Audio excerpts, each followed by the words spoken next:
Melissa pounded on the front door, her door, only it wasn't hers anymore. Her mother had sold the house, quietly, legally, without her. The place she called her future was now someone else's past. No goodbye, no warning, just a locked box and a silent deed. Online, the comments turned.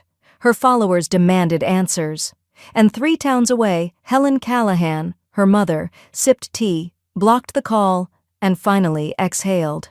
All right, before we dive into this crazy story, do me a favor. Subscribe and tell us where you're watching from.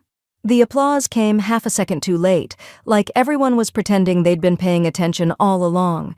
Helen Callahan stood frozen just past the patio doors, one hand still on the handle of the screen, watching her daughter lean in over the cake, a 3-tier ombre monstrosity of pinks and purples, and extinguish all 69 candles in a single dramatic exhale. Laughter rippled across the backyard. Not joyful, nervous, social. "Guess Mom needs help now, huh?" Melissa said with a smile that never touched her eyes. She straightened, flipping her sleek blonde hair over her shoulder, then raised her glass. "To the woman who taught me that aging gracefully means giving up carbs, control, and apparently, your taste in music." A few guests chuckled. One man coughed into his wine. Helen stepped onto the grass slowly, heels sinking slightly into the earth, her breath tightening in her chest like she'd forgotten how to arrive in her own life. The white tent flapped gently in the late May breeze. Beneath it, rented tables dressed in gold linens, crystal champagne flutes, catered hors d'oeuvres Helen couldn't pronounce.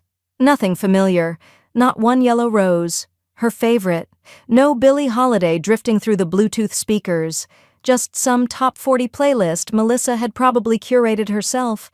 A guest in a linen jumpsuit turned and gave her a little wave. "Oh, there she is, the birthday girl." Helen gave a polite nod. Her cheeks ached from the practiced smile she'd been wearing since 3 p.m. when the setup crew had arrived. She hadn't been allowed to help. Melissa had hired a vision planner. The vision, apparently, was a version of her birthday party in which she was a ghost. Melissa clinked her glass again. "We all know Mom's got 9 lives, 70's around the corner, and she still refuses to use reading glasses. Denial is the real skincare secret, huh?" That one got a few louder laughs. A couple people glanced toward Helen, gauging her reaction. She simply smoothed her blouse, soft cream silk, something Melissa had insisted was age-appropriate, and kept walking. The cake's icing shimmered under the fairy lights, pristine and untouched. Melissa had even cut the first slice herself. The candle wax still smoked faintly. Helen's throat burned with something sharp and unnameable. Not anger, not quite. She drifted to the edge of the lawn, next to the buffet table, where the shrimp sat under polished silver domes. Her eyes swept over the crowd, mostly Melissa's friends, a few scattered family members, no one from Helen's book club or the quilting group she'd once tried to start. They hadn't been invited. She hadn't been asked, and yet she'd paid for every chair, every drink, every designer canapé. Melissa was now snapping selfies with the cake, her lips pursed into a kissy smile. Helen stared at the flickering sparklers melting in the grass beside the cake table. She heard a laugh, Melissa's fake laugh, the high-pitched one she used in boardrooms and baby showers. The sound made Helen's stomach twist. Flashback, there'd been a time, another birthday, another life, when Helen stayed up until 3 a.m., stringing paper lanterns in the garage for Melissa's sweet 16.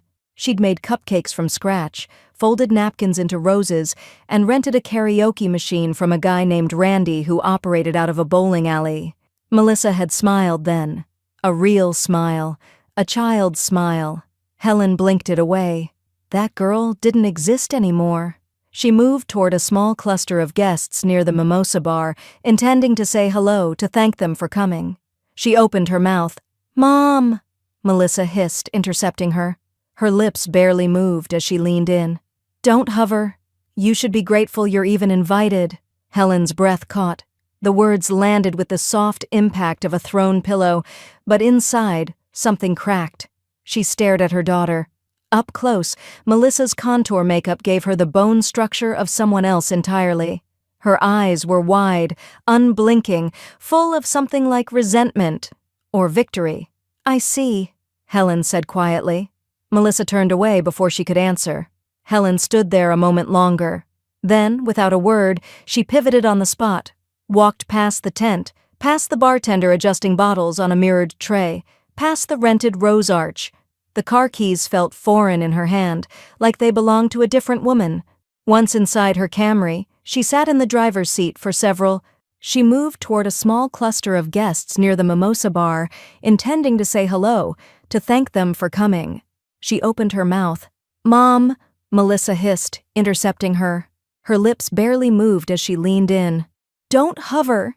You should be grateful you're even invited." Helen's breath caught. The words landed with the soft impact of a thrown pillow, but inside, something cracked. She stared at her daughter.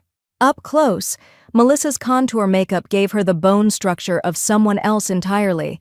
Her eyes were wide, unblinking, full of something like resentment or victory. "I see," Helen said quietly. Melissa turned away before she could answer. Helen stood there a moment longer. Then, without a word, she pivoted on the spot, walked past the tent, past the bartender adjusting bottles on a mirrored tray, past the rented rose arch. The car keys felt foreign in her hand, like they belonged to a different woman.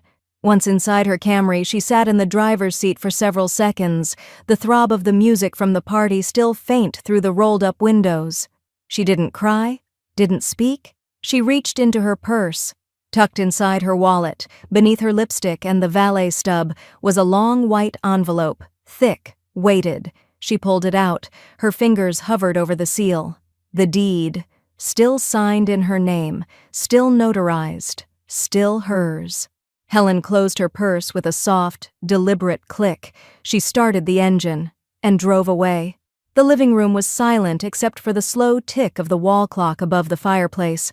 Helen sat at the edge of her couch, her back straight, as if someone might still be watching, though the only company was a half-drunk glass of Pinot and the faint scent of lavender from the plug-in diffuser Melissa insisted was more modern than candles. She banged on the front door of her childhood home, her inheritance, only to find the locks changed and a sold sign sinking into the front lawn. Inside, her mother didn't move, just stood still in the hallway, watching. "Mom? What did you do?" Melissa's voice cracked. The escrow had closed. The trust was airtight. The house, no longer hers. Not a warning. Not a goodbye. Just a handwritten note taped to the glass. "This time, I kept something for myself." "Wait, before we go any further, I gotta ask, where are you watching from?" Drop it in the comments and don't forget to subscribe. The floor above me vibrated with laughter. Forks scraped plates. Christmas music danced through the ceiling like a cruel lullaby.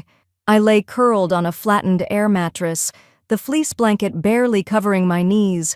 I could smell the honey-baked ham from here, so close I could taste the salt in the air, but I wasn't invited to the table. I wasn't even upstairs. Jenna said it was for my own safety, that I got confused too easily now. Then she and Brent locked me in the basement like some old ornament they didn't want to hang but couldn't quite throw away. The lights down here flickered like they remembered better days. The air was thick with mildew, dust, and something faintly sweet, cinnamon potpourri maybe, from a Christmas box tucked in the corner. A plastic tray sat on the washing machine, one dinner roll, a slice of ham with congealed fat, and some peas that had gone rubbery. They didn't even warm it up. I sat up slowly, bones protesting like furniture being moved for the first time in years. My breath fogged in the cold. I counted the decorations stacked around me. Ceramic reindeer, a chipped nativity scene, a dozen broken snow globes from a time when Jenna still made me macaroni art and called me Mama. Above me, I heard someone say, "She's just not feeling well. Went down to Florida to rest." It was my granddaughter, Emmy. Lying came easy to her now. I imagined the smile on her face while she said it, practiced and smooth. I reached for the wall and found the string to the hanging light bulb. When it clicked on, it illuminated what I hadn't noticed before. A cardboard filing box half sunken beneath a stack of old winter coats. The kind of box you never open unless you're desperate or dying. Inside were envelopes, faded, tabbed, labeled in my handwriting. Mortgage, 1994 through present. Refinance, 2010, 2016. Equity line, denied, 2018. I thumbed through them with hands that knew every fold. These papers had once meant safety, survival, a roof over Jenna's head, the one I fought for after Charles died. I remembered working double shifts at the school just to cover the second mortgage. That was the year Jenna wrecked her car and lied about the insurance. I paid off the balance anyway. Flashback, 8 months ago. I just want to make sure you're protected, Mom, Jenna had said, sliding the paperwork across the kitchen table. If anything happens to you, Brent and I can make the decisions you'd want. The words co-ownership had been dressed up in lavender legalese. The guilt hit like a belt across the spine. I'd missed her birthday that year, forgotten to send a check. She reminded me of that during lunch. I trust you, I'd whispered, and I signed. Back in the basement, I unfolded one of the newer documents. A notice, quarterly mortgage adjustment, interest-only payments. Something looked wrong. I held it to the light. They weren't paying the full note, not even close. My name was still printed on this copy, but it was absent from the payment section. Brent had adjusted the terms. It looked like a sleight of hand, but I'd taught accounting. I could read the spaces between the numbers. A tremor rose in my gut. Not fear, something hotter, denser. I ran my finger along the bolded line at the bottom, the one that caught my eye first. Authorized payment holder, Brent Holloway. They were pretending I didn't exist, and worse, they thought I wouldn't notice. I stared at the boxed-in clause with a growing chill in my chest. Then I whispered, "They're not even paying the full note." And the party upstairs carried on, clinking glasses over my head like dirt shoveling into a grave. I kept my breathing shallow, quiet, like I had in childbirth. Back then, I was bringing life into the world. Now, I was trying to keep mine from slipping into someone else's hands. I sat on the cot they'd laid out for me in the corner of the basement, beneath a crooked box of angel ornaments and a stack of old wrapping paper rolls. Upstairs, Brent's heavy boots thudded across the ceiling, followed by Jenna's sugar-sweet laughter as she waved off a guest. "She's in Florida," I heard her say through the floor vent. "She hates the cold." What I hated was being locked underground like a forgotten crate of decorations. They thought I didn't hear, Brent especially. He spoke louder around me lately, slower too, as if I were some half-senile child. But I wasn't deaf, not even close. And that's how I caught them. 2 weeks ago, just beyond the kitchen hallway, whispering to their broker on speakerphone. "I think she's close to, memory loss. We should get the house listed before the new year," Brent said. Jenna had nodded, scraping her fork across her plate like it was an afterthought. "She signed partial ownership over already. If we stage it right, no one will question anything." Partial ownership. The phrase still made my stomach turn. I gave it to them, out of guilt. After my stroke scare last spring, I was afraid of leaving Jenna with nothing but stress. She cried at the hospital, told me she didn't want to fight over things after I was gone. I was tired, foggy, scared of dying. I signed. They called it just paperwork, a backup, a precaution. Funny how fast precautions become prison bars. Tonight I stayed quiet as Brent passed the basement door. I held the metal tray they'd left me. Cold turkey slices, store-brand green beans, and one of those dry dinner rolls that need 3 chews before you can swallow. Beside it sat a bottle of off-brand water and a folded napkin, like I was a damn guest in my own house. I heard the door open, not the basement one, the side door, then a faint voice, accented and kind. "Trash out back." Then I go, "Okay, cleaning lady." Maria. I moved fast, silent as old ghosts, slipped on my slippers, hugged the shadows. The side door clicked closed behind her but didn't lock. God bless the ones who still leave kindness behind them. I pushed it open and felt December slap me across the face. The cold nearly buckled my knees, but I didn't stop. I walked, shaky but upright, past hedges lit with string lights I paid for, down the sidewalk, over the salted driveway. 4 blocks later, I rang Nancy's doorbell with a knuckle that wouldn't stop shaking. Nancy answered in her bathrobe, mascara smudged under her eyes. "Irene?" Her voice cracked like glass under pressure. "Jesus Christ, get in here!" The warmth of her kitchen hit me like a memory. apple cider, clean laundry, and real human dignity. She pulled out a chair, handed me a blanket, and poured coffee into a mug with a chip on the rim. "I'm going to kill them," she muttered, sliding her cell phone to me. "Start wherever you want." I nodded and unlocked my bank app. The loading circles spun, then froze. My name wasn't there. Not as primary, not as secondary. Nowhere. The mortgage account listed only Jenna and Brent. My heart didn't race. It dropped. Like it knew falling was safer than exploding. I turned the phone around to show Nancy. She stared. "What the hell?" "They erased me," I whispered. No one heard me scream in that basement. But in Nancy's kitchen, I didn't need to scream. I was finally wide awake. I wasn't shaking anymore. By the next morning, Nancy's dining table was buried under decades of my life. Manila folders, tax envelopes, spiral-bound mortgage disclosures, even a few yellowed receipts with my late husband's signature still etched in fading ink. "You always kept everything," Nancy said, handing me a second cup of coffee. "Never understood it till now." I smiled faintly. "Being an accountant for 30 years makes you paranoid." More than that, it made me precise. And Brent, bless his smug little heart, had always laughed about my file cabinet fetish. What he didn't know was that I'd built a second one in my head, and now I was sorting.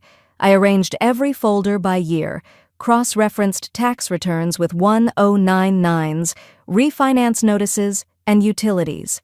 Everything before March looked fine. That was when I went into the hospital. Stroke scare. 4 days in ICU. And somehow, somewhere in that window, my house changed hands. We drove to the county recorder's office in silence.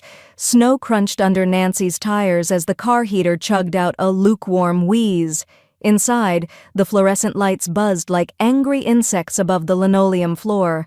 The clerk at the front counter scanned my ID and typed in my address, then she froze, tilted the screen slightly toward herself, and leaned in. "Huh," she murmured. "That sound always means bad news." "Deed was reassigned March 12th, she said, "notarized under medical proxy. You weren't the signer." My heart did something strange. It didn't break. It stilled, like it was waiting for me to do something smart before beating again. "That's when I was in the hospital," I said. "Sedated." Nancy's face turned a red I hadn't seen since the time a local handyman overcharged her for roof work and she chased him down with a broom. Back in the car, she pulled out her phone. "You remember Dana Mullins? Title clerk from the old days? She quit after a buyout but still freelances on the side. Let me call her." Dana agreed to meet that afternoon. She arrived at Nancy's house with a scarf tied tight around her throat, an overstuffed briefcase, and a no-nonsense face that could slice through drywall. I laid out the paperwork like evidence in a murder trial. Dana reviewed it all slowly, flipping pages with the care of a bomb tech. When she reached the deed transfer, she paused. "This signature doesn't match any on your earlier documents," she said, tapping the line labeled Irene Walker. "This was rushed. Maybe copied." Nancy leaned in. "You think it's forged?" Dana didn't answer. Instead, she pulled out a penlight and studied the notary stamp. That notary closed their license 3 months before this was filed. Bingo. I leaned back, letting the heat of the room press into my chest. A long-forgotten lecture flickered through my mind. Me in a stuffy community college classroom, using fake bank statements to teach freshmen about forensic accounting. I used to tell them, paper never lies, but people do. That night, I opened the last drawer in the box I'd carried from the basement. Tucked between an old Valentine's card and my husband's funeral program was the document I didn't realize I still had. Charles's original will. Dated, witnessed, ironclad. And in it, the house was mine. Solely, completely, forever. I blinked hard, then laid it next to the forged deed like a before and after shot of betrayal. Dana rubbed her chin. "You're not just a victim here, Irene." I looked up. "You're still a legal co-owner."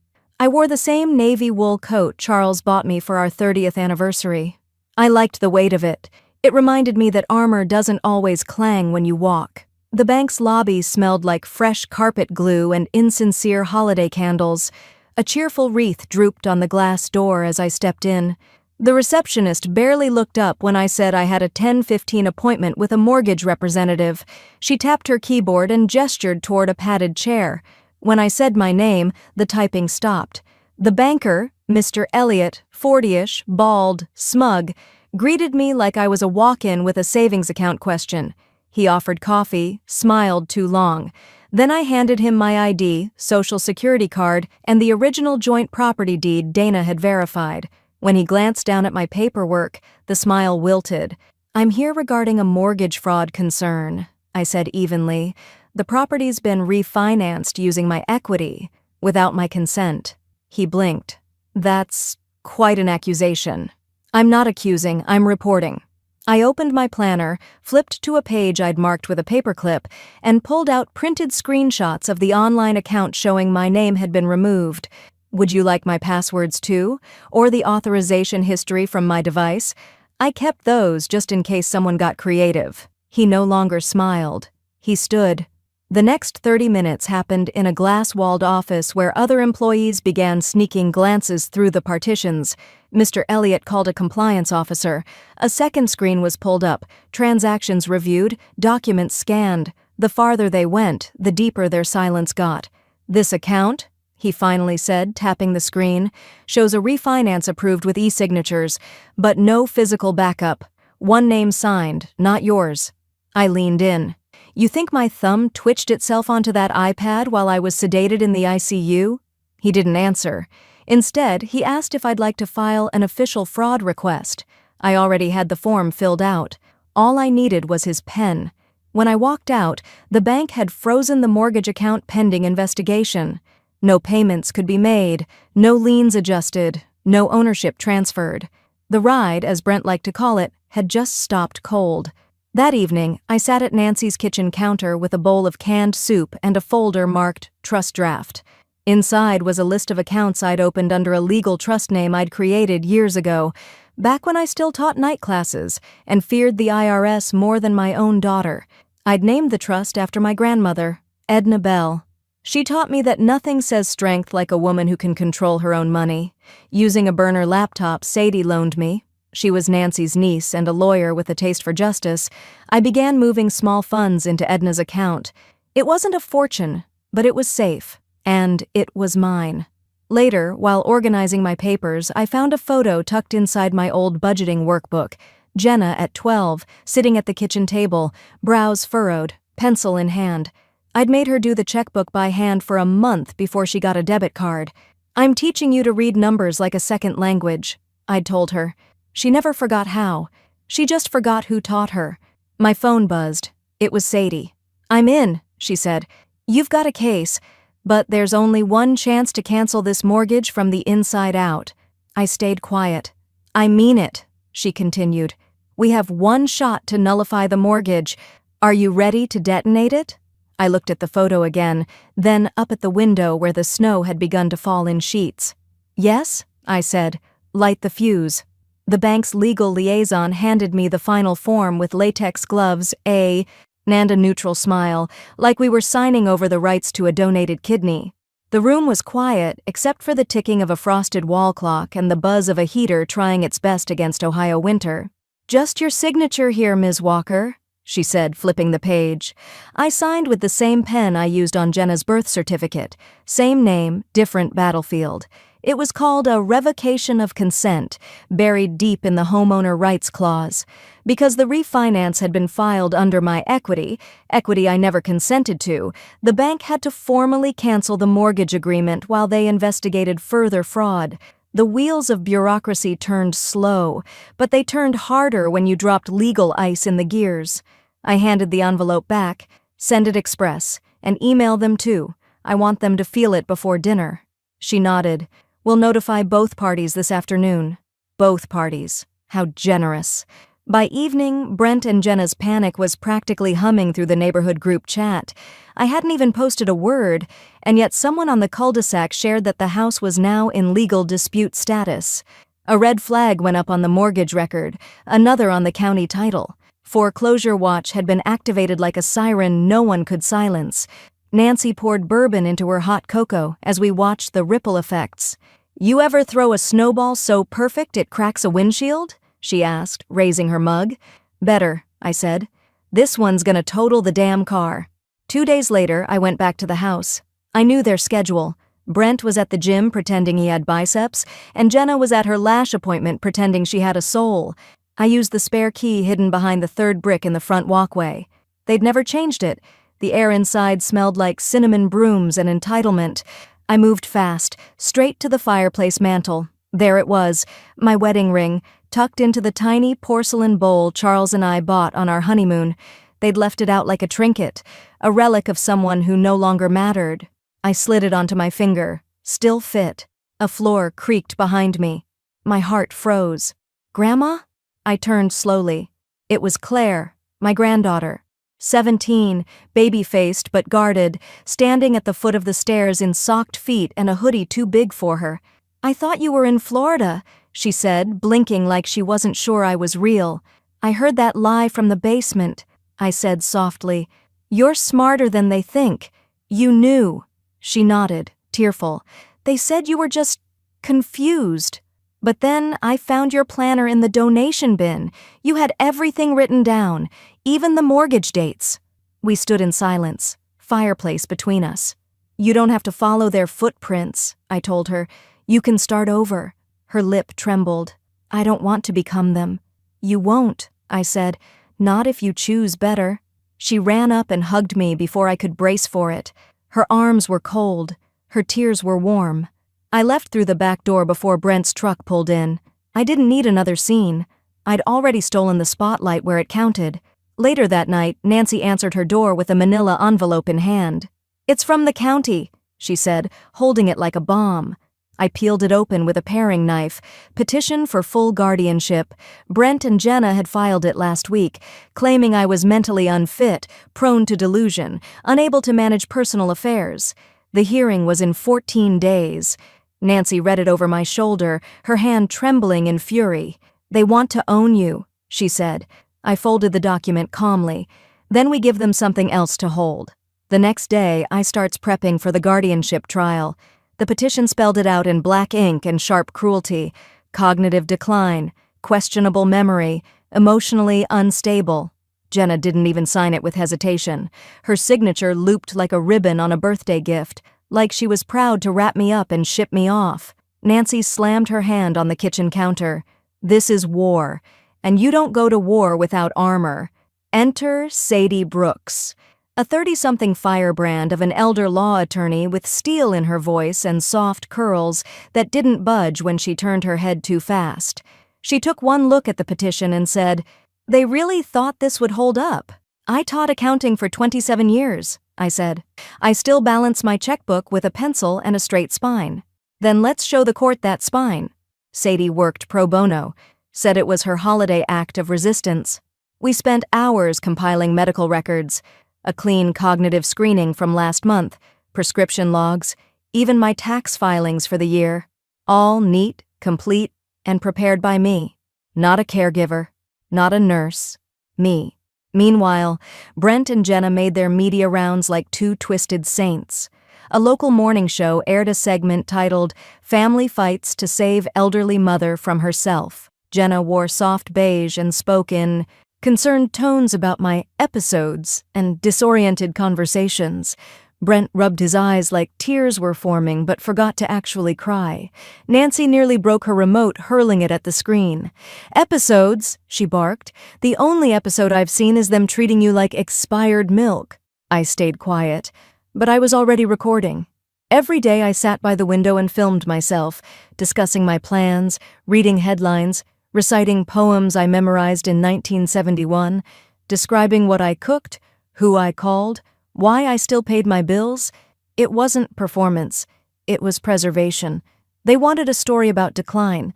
I was giving the world a documentary about defiance. Then Nancy hit pay dirt. She was cleaning out an old voicemail inbox, one Brent and Jenna forgot she had access to, from when Jenna asked her to help out with Mom's meds. Most of it was spam, but one message was clear as crystal daggers. Jenna's voice, laughing. "Basement brains probably rearranging Christmas lights in her head. We'll have the paperwork through before she even finds the damn doorknob." Nancy didn't speak after she played it, just pressed her phone to her heart like it might explode. I leaned forward. "Can you email that to Sadie?" She nodded slowly. "I already did."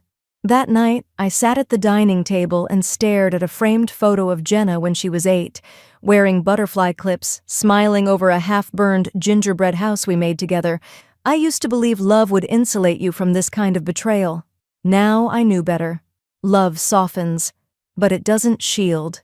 The next morning, I checked my email and found a new message flagged confidential, bank archives enclosed. The subject line, requested transaction history. Attached was an encrypted zip file from a clerk I hadn't spoken to. I clicked the link. A message popped up. "Ms. Walker, this was left in Brent's shared folder. You might want to open it before he deletes it for good." The encrypted file loaded slow, like it knew the weight it carried. Folder after folder popped open, buried beneath months of digital dust. At the center, labeled Home Equity Bundle, Drafts, was a scanned PDF titled FCL Agreement, Brent Signatory. I clicked. Page 1 hit like a truck. Loan amount, $112,000. Borrower, Irene Walker. Purpose, home renovation, consolidation, safety modifications. Lender, River Valley Mortgage Partners. Date filed April 2nd, 2 weeks after my hospital stay. My hands clenched so tight I left nail marks on Nancy's kitchen table. There were no renovations, no safety rails, no widened hallways, no ramps, no updated electrical or upgraded roof, just excuses and silence. I kept scrolling. Brent had typed up an authorization letter signed with my name, only it wasn't my signature. It looked like a child trying to copy cursive off a cereal box. I printed every page. My old Canon wheezed like it was giving CPR to the truth. 42 sheets later, I slid them into a binder with dividers, tabs, and a hand-labeled cover. Exhibit A, lies they filed. Sadie raised her eyebrows when I brought it in. Color-coded? "I taught accounting for 3 decades, I said. "I don't do chaos." She flipped through the pages. "This qualifies. We can counterfile under financial elder abuse. That's felony territory." I nodded, but I was already miles away in memory. Back to the worn recliner by the fireplace where my needles clicked and holiday music crackled through a dusty radio. I used to knit a new sweater every Christmas. Jenna's was always red with gold trim. Brent got navy blue like he mattered. Even the dog had a stocking. I stitched my affection into every loop, thread by thread. And that's what they unraveled, one stitch at a time. A knock at the door broke the quiet. Nancy opened it. My granddaughter Taylor stood there, cheeks pink from the wind. "I saw the news," she whispered. "Mom says you're confused, but you don't look confused." "I'm not," I said. She looked down, twisting her hands. "I want to testify, for you, if I can." My throat tightened. "You sure?" "She lies to everyone. But she doesn't even try with me anymore. That tells me everything." I reached for her hand, rough from the cold. "Thank you, baby. You don't have to fix it all. Just stand in the truth." She nodded, blinking fast. That night, I didn't sleep. I repacked the binder, laid out my court outfit, set an alarm for dawn even though I wouldn't need it. Nerves moved through me like wind through bare trees, restless but still standing. By morning, my spine felt made of iron. Nancy dropped me off in front of the courthouse. Sadie was already there, heels sharp, coat buttoned like armor. "You ready to do this?" she asked. I glanced up at the building. White stone, government-issued sterility. I didn't need it to feel warm. I just needed it to feel just. We climbed the stairs. At the entrance, I paused. My breath caught. Next to the mailroom, where names were listed by hearing dates and courtroom assignments, someone had used a Sharpie to cross mine out. Walker, Irene. Room 2. A single black slash erased it. I turned to Sadie. "They scratched me off." She stared, then clenched her jaw. "Not today, they don't." I sat in the hallway outside the courtroom, hands folded neatly over the binder I'd built like armor. Every breath I took tasted like drywall dust and stale carpet glue, but I made myself swallow it down. They were already inside when we arrived, Brent in a too-tight suit, and Jenna in a beige cardigan meant to look motherly. I'd worn navy. It always made me feel like steel. Sadie leaned close and whispered, "They're pushing hard on mental instability. Ready to clear your name?" I nodded. I didn't come this far to whisper. The clerk opened the door and called us in. The courtroom was small, low-ceilinged, with tired fluorescent lights that hummed like a warning. On one side, Brent sat flanked by his attorney, all crossed legs and fake concern. Jenna dabbed at her nose with a tissue, like she'd rehearsed sadness but hadn't figured out sincerity. The judge, a gray-haired woman with a voice like she'd spent years commanding quiet rooms, adjusted her glasses. "We're here for the matter of Walker vs. Walker, guardianship request. Ms. Walker, are you prepared with counsel?" Sadie stood. "Yes, Your Honor. My client is mentally fit, financially capable, and prepared to demonstrate such." Brent's lawyer jumped in. "We'd argue otherwise. Ms. Walker has displayed erratic behavior, delusional accusations, and paranoia regarding her family's intentions. She has a history of strokes, memory issues. She ran her own household until 4 months ago," Sadie snapped, "and will show she was involuntarily confined by the petitioners." The judge lifted a brow. "Proceed." They made their case first. Brent spoke like he was on a talk show, tone soft, palms open. "It's not about taking anything. We just wanted her safe. She was forgetting names, confusing dates. Once she left the stove on for hours." "That was 9 years ago," I muttered under my breath. Jenna chimed in, voice trembling. "We love her. We've seen a decline. We thought guardianship was a kindness." Sadie rose, heels tapping like a countdown. "Your Honor, I submit the following into evidence." She handed over a folder thicker than their story. Medical evaluations from 3 independent doctors, all confirming mental clarity, recorded daily journals, financial records showing active management of her trust, and 1 very thorough presentation. That was my cue. I took the stand. The court swore me in. I stood straight, not out of pride, but out of spite. I wasn't going to let them make me small again. "I'm Irene Walker. I taught accounting at Tannersville Community College for 28 years. I raised a daughter, buried a husband, paid off a house twice.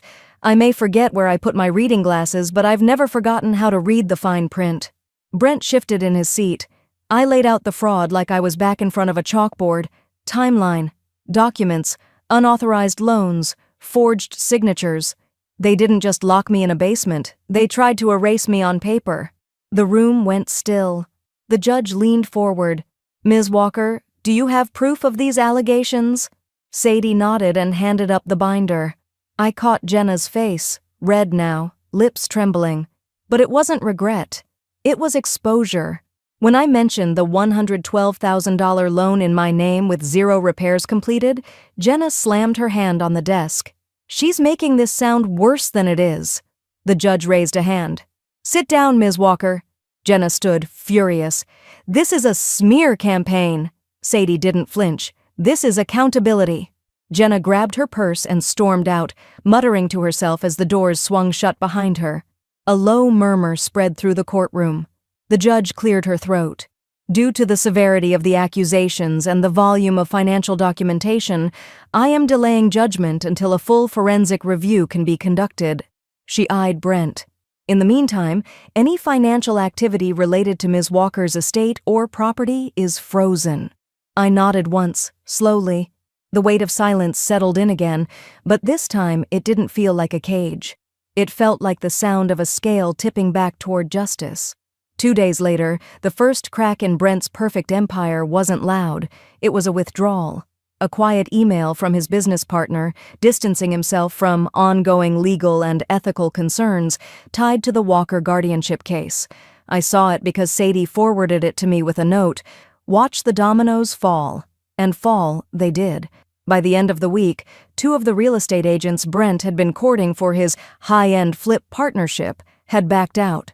Their names vanished from his website. The listings dried up like December leaves, contracts voided before the ink could fully dry. That's what happens when you build wealth on someone else's bones. Eventually, the marrow stops giving.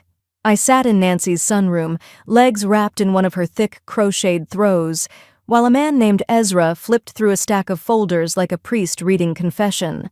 "Forensic accounting. he explained, adjusting his glasses. "It's like a paper crime scene. We dig in, we dust for intent." Ezra had the posture of a librarian but the instincts of a bloodhound. He didn't flinch at the mess. If anything, he leaned in closer. He pointed out the phantom payments, the late fees disguised as maintenance surcharges, the shell business Brent funneled my home equity through. "He's not sloppy," Ezra said, tapping his pen. "He's practiced." "So was I said, sharper than I meant to. "Just not at stealing." By Friday, Brent sent a text. Brent. "Hey Irene, can we talk? Maybe reset things?" We all made mistakes.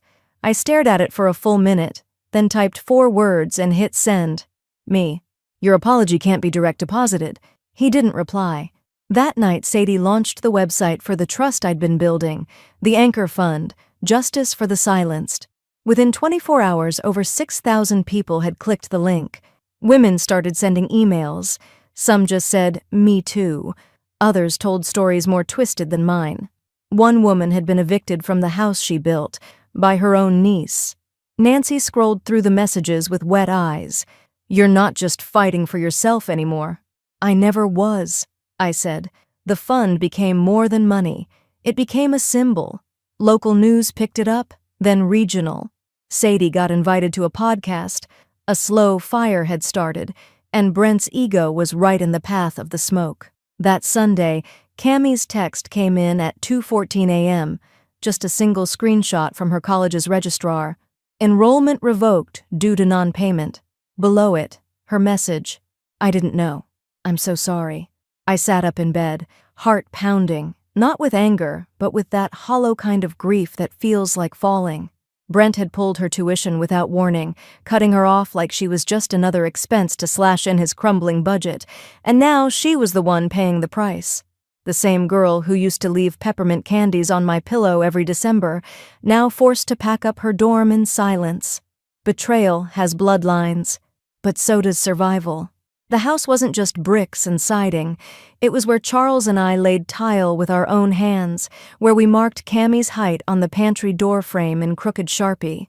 The deed didn't mention the Christmas mornings or the nights we fought and made up before sunrise, but I remembered it all, and I knew now, it wasn't just a house they tried to steal. It was me. I watched our wedding video again that morning, the grainy kind with timestamps in the corner and too much sunlight in the lens. Charles, in that awful powder blue tux he thought looked sharp, turning to wink at me just before we said our vows. His voice, younger, steadier, filled the room. "This house? We'll build it together, piece by piece." And we did. Right down to the mailbox he insisted had to be read. I hit pause. Then I called the auctioneer. The proceeds, I told them, would go directly to the foundation, Restitution and Rise, our new nonprofit supporting women over 60 navigating financial betrayal. Sadie helped file the paperwork, and within a week, we had a case number, a mission statement, and more emails than we could answer. The house would go. I would not. When Jenna got the notice of public auction, she went ballistic. She and Brent filed a lawsuit claiming emotional distress, insisting I'd orchestrated a smear campaign and caused permanent damage to their social reputation. I laughed the kind of laugh that feels like a back crack after a long drive. "You locked your mother in a basement," Sadie said to the local reporter, "and now you want sympathy?" Within 48 hours, my countersuit trended on legal TikTok under the hashtag Grandma Justice. A TV producer asked if I'd appear on a morning segment titled "The Grandma Who Beat the Mortgage Game." I declined the makeup chair but sent in footage of the video testimony I'd recorded during the guardianship mess. My silver roots, my steady voice, and the quiet fire in my eyes said everything. That night, I lit a candle on the porch of Nancy's place and watched the stars spread above me like an open archive. The trust documents were nearly finalized. Sadie had built a bulletproof legacy plan. No child, no spouse, no slick-talking banker could ever overwrite my story again. I was about to go inside when Sadie called. Her voice was clipped, sharp, but humming with energy. "We found something," she said. Turns out, Brent wasn't just greedy. He was sloppy. While combing through archived lending logs from a credit union he once used, Sadie's paralegal flagged a home equity line of credit, opened using 2 signatures. One was Brent's. The other? Charles Walker, she said. My heart stopped. He's been dead for 9 years, I whispered. Exactly, Sadie replied. It's a felony now. My fingers trembled as I opened the scanned form she emailed me. The signature was close, but not right. A homicide Vani.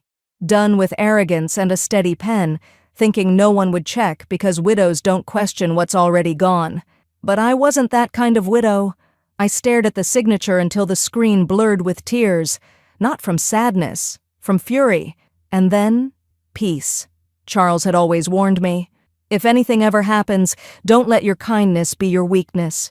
He never meant for that advice to be used against our daughter, but life doesn't ask for clean lines between love and justice. The next morning, Brent had just stepped out of his black SUV in front of their half-finished renovation project when 2 plainclothes agents closed in. One held out a badge, the other held handcuffs. His face dropped before his foot hit the curb.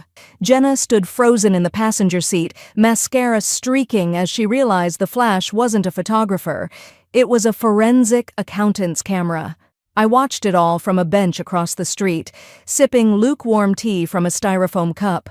This is for wire fraud, identity theft, and unlawful use of estate assets, one of the agents said. Clear as a bell. I nearly toasted them. It started 2 weeks earlier.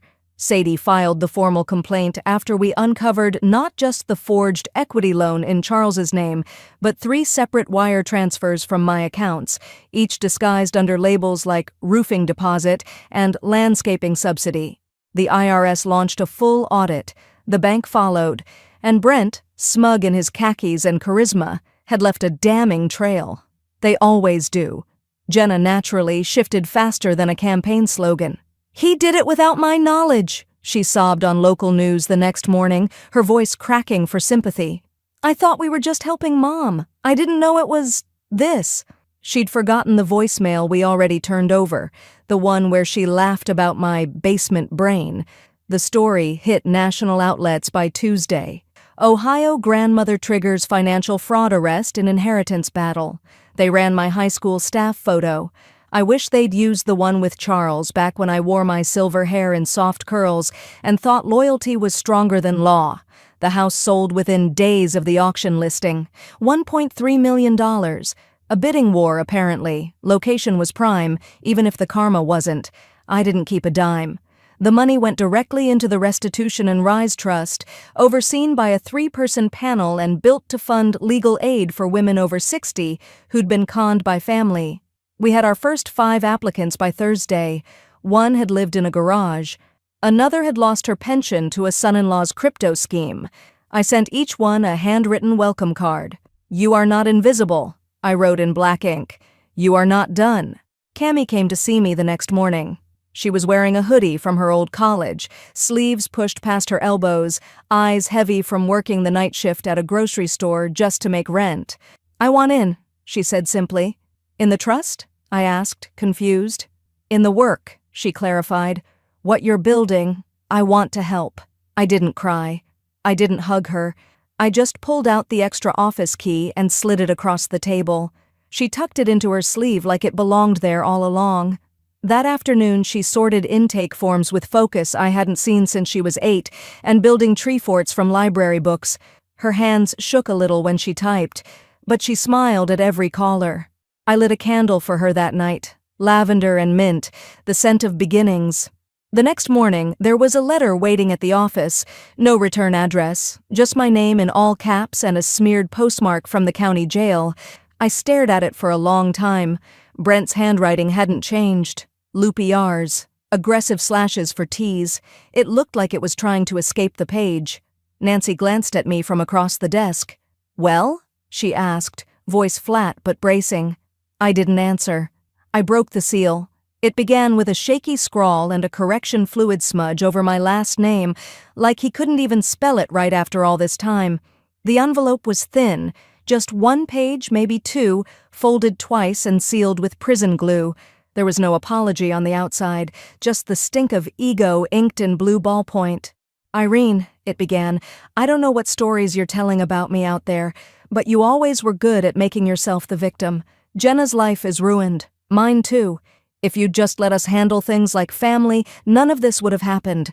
You were impossible to please. Controlling. Cold. I hope you're happy." I read it twice, then again. My hands didn't shake. I'd seen worse handwriting from 8th graders turning in late homework, but there was a line that stopped me, circled in red like it had been rewritten 3 times. "You turned my daughter against me. You always wanted to be the hero. You're a monster, Irene." I clipped it to a corkboard in the office beside an old photo of me, Charles, and baby Jenna at a pumpkin patch, pinned it right above the Restitution and Rise mission statement, because when someone calls you a monster for standing up, frame it. It means they finally saw your power. That night at the Tuesday support circle, I brought the letter in and read it aloud. Every chair filled, women of all ages, all walks of life, divorcees, grandmothers, one woman whose son had drained her retirement to buy NFTs. When I finished reading, there was silence, then laughter, honest, relieved, belly-deep laughter. "That's not a letter," someone said. "That's a tantrum. You should make it your nonprofit logo," another joked. I tucked it back into my purse and made a mental note. File it under evidence of why we fight. The next morning I got the call. A grant, 6 figures, from the Midwest Foundation for Independent Aging, enough to expand Restitution and Rise into 3 new states. Nancy popped a bottle of cider in the office. Sadie cried happy tears on speakerphone. We had a board meeting within 48 hours. I wore my late husband's cufflinks. Gold. Heavy. Anchor-shaped. A week later, Cammie gave her TEDx talk in Columbus. Her title slide read, "When Family Hurts More Than Strangers, My Story of Protecting the Woman Who Raised Me." She didn't flinch once. Her voice cracked on the final line. "Love is not loyalty if it requires silence." I watched from the front row, hands folded, eyes dry. A part of me wanted to run to her after, hug her, cry into her sweatshirt, say all the things I'd held in, but I didn't. Instead, I waited until she came to me. She pressed her forehead to mine. No words, just legacy folding into legacy. The offers started pouring in. News segments, podcast invites.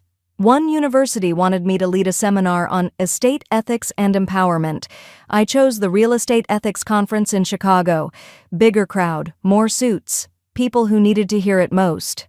My talk was titled, "When the Will Isn't Enough: Protecting Homeowners from Family Exploitation." They gave me a standing ovation. One woman followed me out to the lobby, crying into her sleeve. Her sister had forged their father's will. She didn't know where to start. I handed her a business card and said, "Here." That night, back at the hotel, I watched an old home video on my tablet. Charles was behind the camera filming Jenna's 3rd birthday. His voice crackled from the past. "Irene, you were always the anchor. She doesn't know it yet, but you're what's holding this whole ship steady." I didn't cry. I just closed the app and checked my email. Subject line, book proposal, the basement clause. The first line I typed was the one they'd never let me speak out loud. They locked me in the basement for the holidays, so I booked their mortgage cancellation. My fingers didn't shake, not anymore. Each keystroke felt like a brick in a house I was building with no blueprint, just survival instincts, a damn good memory, and rage sharpened into resolve.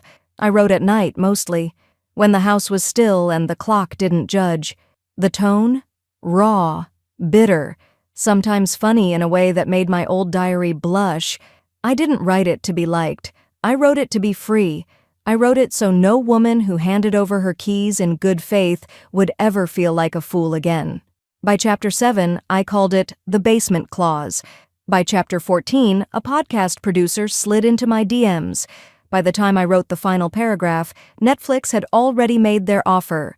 They called it unflinching, uncomfortable, vital. I called it overdue. 3 weeks after the trailer dropped online, a grainy teaser of me walking past a foreclosure sign, my voiceover saying, "I built a life. They tried to stage it for resale."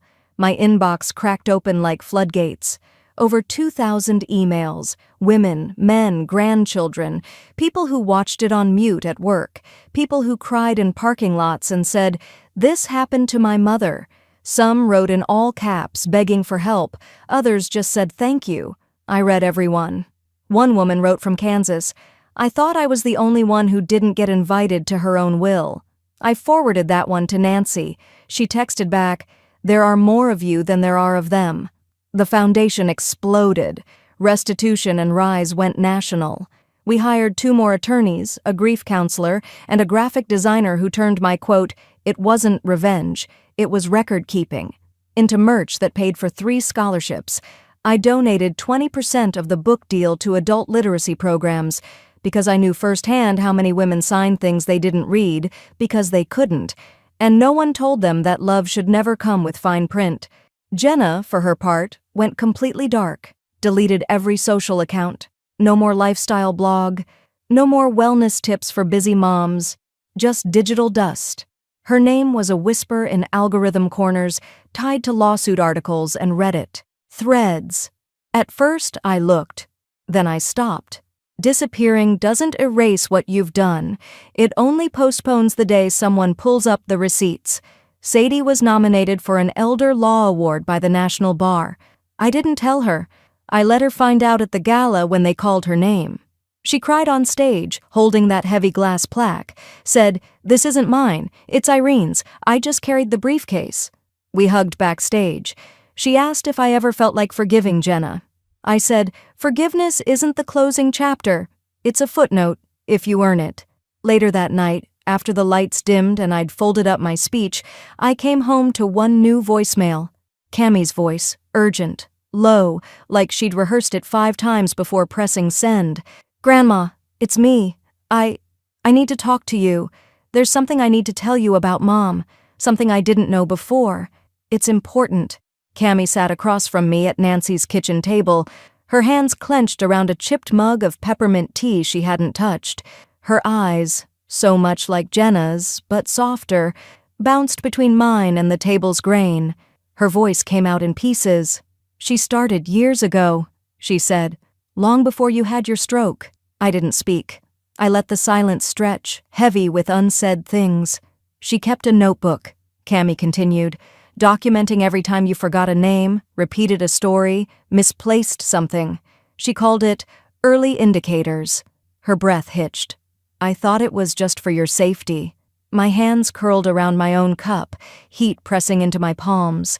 "I didn't drink either." "She switched your medication," Cammie said, voice breaking. "Nothing illegal, I don't think. Just, she told the doctor you were getting forgetful, said you needed anti-anxiety pills. But they made you foggy. She wanted that." My chest rose once, fell slow. "She told me not to worry about it. Said you were happier that way." She looked up then. "But you weren't." Number I hadn't been. I'd been dulled, blurred around the edges. A woman living in soft focus while her life was being Xeroxed and signed away.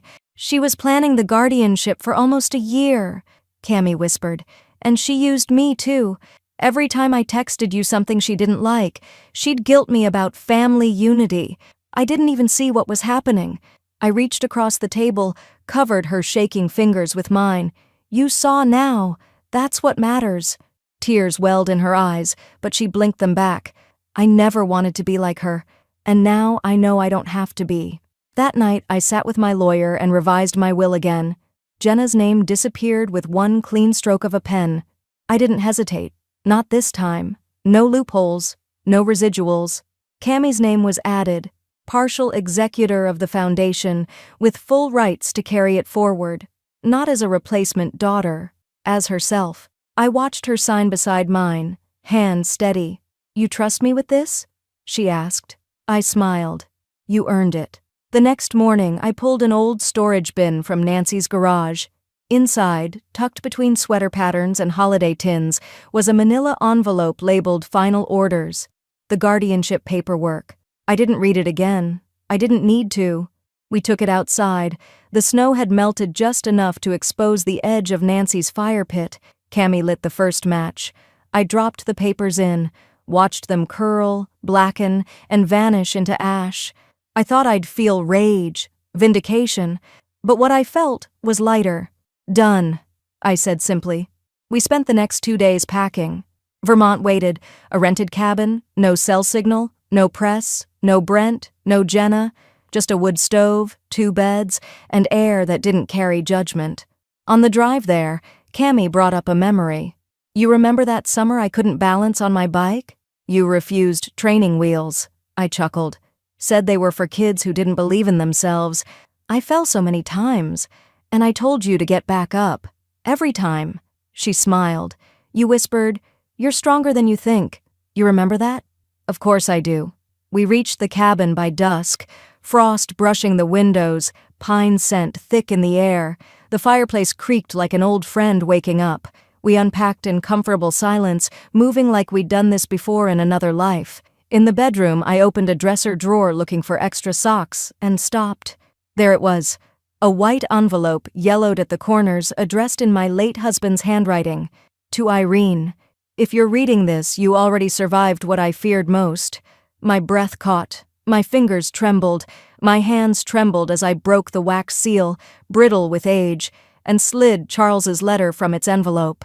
His handwriting tilted slightly to the left, looping in a way I hadn't seen since before the stroke that took him.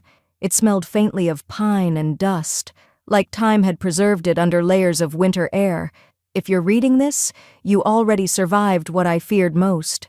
I sat on the edge of the bed, snow tapping softly against the window-like fingers hesitant to interrupt. Cammy stood in the doorway, her arms crossed, gaze lowered in reverence. I knew something in Jenna was hungry for control, too much like my own mother maybe, but I also knew you'd never let her take you without a fight. A short, involuntary laugh escaped me, small and broken like ice cracking on a pond. If she ever turns on you, don't waste time trying to make her understand. You were always the strong one. I just held the flashlight while you built the path. There was no formal goodbye, just that final nudge, that last piece of faith, the clause he'd never written into his will, but had tucked instead into the pages of our real life, one I was now free to turn. Later that week, I stood in a podcast studio in Montpellier. The host asked for a reading from the book, and I chose page 212, where I described the first night in the basement. I didn't read it with bitterness. I read it with precision, with earned weight, the kind that could only come from walking through fire barefoot and then paving the road for others to cross safely. You wrote about pain without letting it become your voice, the host said afterward. How? I had to, I told her.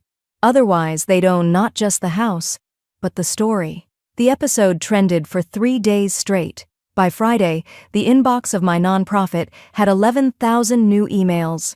Some from lawyers, some from daughters, most from women like me, tired, silenced, and looking for the exit door that didn't come with a price tag or an apology. Sadie filed something that same week, a proposal in the state legislature called the Basement Clause Act, designed to make it illegal to file for guardianship without a physical wellness exam and a financial conflict audit. She sent me the draft with a sticky note that read, "This started with a side door left unlocked. I hung the bill draft on my office corkboard right next to my wedding photo and the first draft of my memoir, coffee stains and all. That spring, I flew to D.C. to accept a Lifetime Achievement Award from AARP. I stood at the podium in a navy pantsuit Cammy picked out, watching the audience shimmer with silver hair and clenched jaws. I don't need to be remembered for surviving," I told them. "I want to be remembered for showing what happens when you refuse to disappear quietly." When I returned to Vermont, the cabin was quiet again. The snow had melted into wet earth and the lake was thawing around the edges. Cammy and I walked side by side, boots crunching over the slush and patches of stubborn frost. "Do you miss her?" she asked. I didn't answer right away. I watched a hawk circle overhead, its wings stretched wide like it owned the sky. "I miss the version I imagined," I finally said. "But the real thing?" Number We stood by the edge of the frozen lake. I reached into my coat and pulled out a single house key, not to the one I'd lost, but to the shelter we'd just opened last month. Cammy looked at it, then at me. "Yours now," I said. "Your name's on the deed too." As we walked back, a breeze kicked up, carrying with it pine and the scent of old memories, but none that hurt.